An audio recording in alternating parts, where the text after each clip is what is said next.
Hi and welcome back. Are you interested in getting started bike packing, but all the gear and logistics and everything seems very overwhelming? Well, you are in the right place because I'm going to break down what you need to do to get started bike packing for your first time.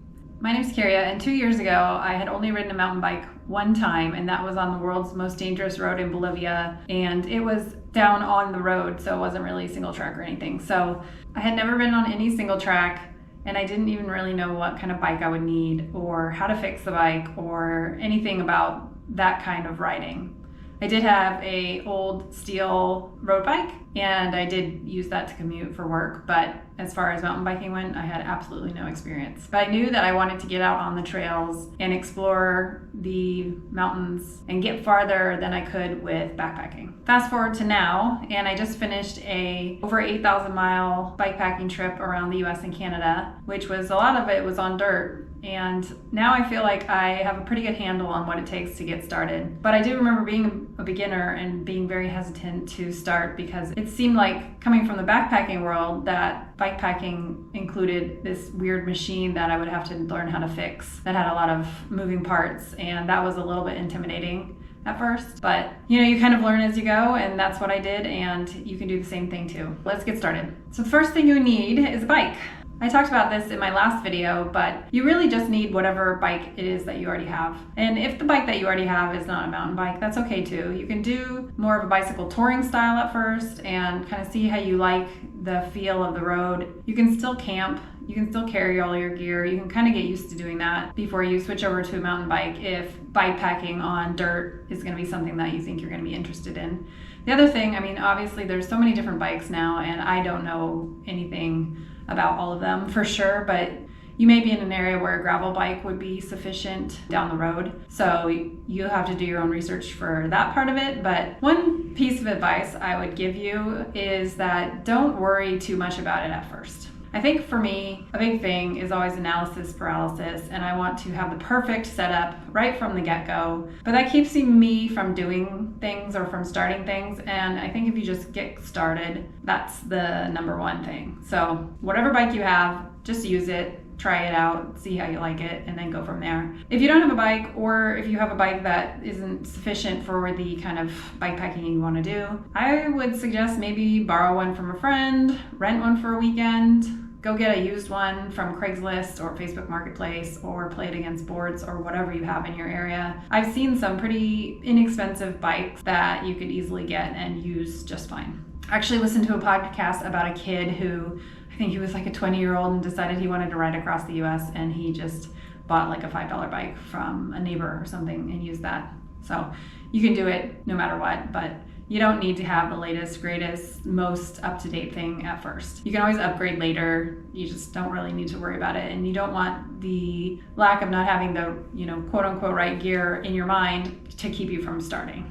What I ended up getting in the end was a hardtail aluminum mountain bike with 29-inch wheels and 2.25-inch wide tires. In the end, I ended up upgrading those to 2.4 inches because I knew I was going to be doing a lot of kind of thicker dirt, and so I wanted to make sure I would have wide enough tires for that. Again, this is something that you can learn down the road. You don't need to have it all perfect at first.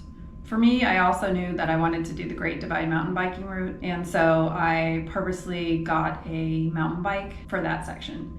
Some of the other things that I did were not routes that needed a mountain bike, so a lot of times I was definitely overbiked, but you have to choose what you're going to choose, and I would have rather been a little bit overbiked on pavement than underbiked in the mountains, so that is what I ended up going with.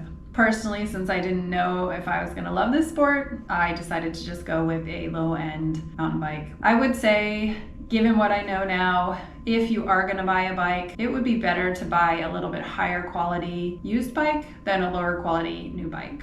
And there's many reasons for this. One of them being that my bike, the components aren't really readily available. A lot of the bike shops carry a little bit higher end components, to be honest. And also I have things like a quick release on my tires. The other option is a through axle, which is what most bikes have. Since my bike doesn't have that, I actually wanted to convert to tubeless tires, and it was going to be kind of a pain in the butt because I was going to have to get whole new wheels, which not a lot of them have quick release, so I was limited in my options, etc., etc., etc. So the parts aren't exactly easy to get, whereas if you have a little bit higher end bike, then it might be a little bit easier. You might want to take this into consideration also if you're going to somewhere like Europe or a different country than you live in, just to make sure that that country has the same parts.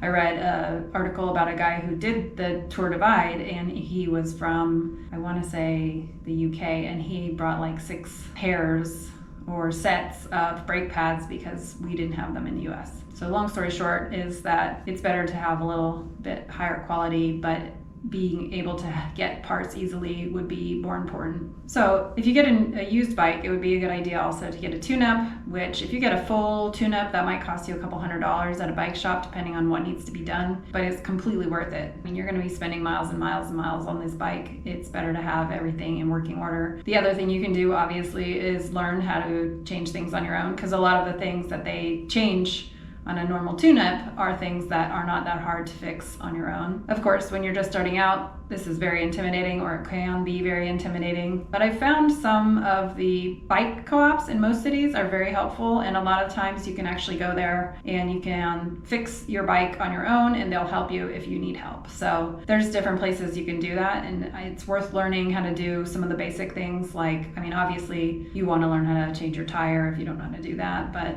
things like changing your chain or your brake pads are really easy, and you can save a lot of money and time by knowing how to do that yourself. Okay, so now you have your bike. What do you need to do next? Kind of going back to what I was just saying, you need to learn how to maintain your bike. Some of the basics are fixing your tire, but like I said, changing your brake pads, fixing your chain, that's not really that difficult and is worth knowing how to do. The other thing you should have is a good toolkit. You should definitely have what you need to change your tire, but then you also should have a multi-tool, or at least the Allen keys and other necessary tools to take off your chain or tighten your pedals or tighten your bolt on your rack, or whatever the things are that need to be done. One thing I can guarantee for sure is that you will have a flat tire at some point. So a lot of bikes now have tubeless tires, and this is a whole new world in itself, but if you do not have tubeless tires, you definitely need to carry a extra tube and the tools required to fix it, and make sure you know how to do that before you go out. Now that I've done this trip, I've probably changed about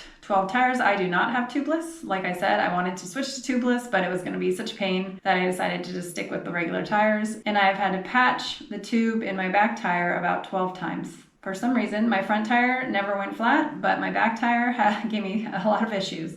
So now you have a bike and you know how to fix the basic things. What do you need next? You might want to get bags for your bike.